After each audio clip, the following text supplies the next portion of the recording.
In the previous lectures, I told you that in Node, we have some useful modules built into the core of Node. With these modules, we can work with the files, with the operating system, with the network, and so on. So let's take a quick look at this module. Head over to node.js.org, then click on Docs. On the left-hand side, you can see the latest stable version, which is 18.16.1 at the time of recording this video. By the time you watch this video, it could be possible that it is upgraded to a newer version, although it doesn't matter.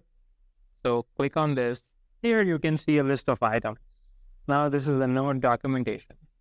So it is not necessary that all of the items here are modules. Some of these are also objects, like this console object or this buffer object, which is also a global object, and we will learn more about this in the future videos. However, this is a fairly short list.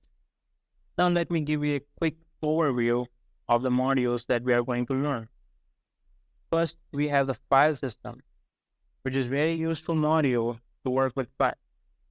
Another is the HTTP module, which is very useful to build services for networking and for HTTP requests. Scroll down and you'll find the OS module, which is very useful to work with operating systems.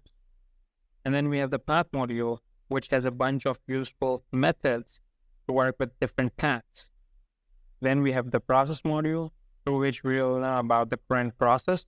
We have query strings, which is very useful when you work with HTTP requests.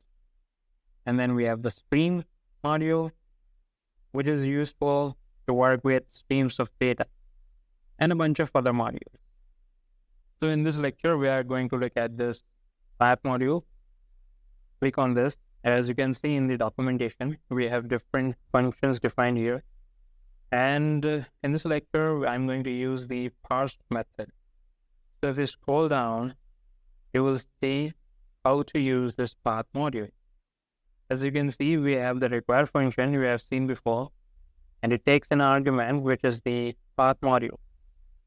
It says node, and then it is defined as path. It says that it's a module of the node built in. And then we store it a constant to the object path. So I will just copy it and back to the VS Code. In the app.js, I'll just paste the line and it is ready to use. So we can use now path.parse, and it takes an argument. So I'll write __ file name. It's an argument that you can see in the module wrapper function, but we'll talk about it later. So I'll store it in a constant and call it path object, and then we'll just simply log it to the console. Path object. Save it. Now back to the terminal. In the terminal, we'll just run the code, node.js, and you can see we have an object with a bunch of elements like root, the dir, the complete path to the folder which contains the file.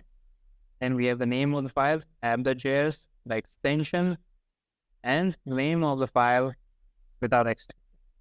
So in the next lecture, we will learn about the operating system module.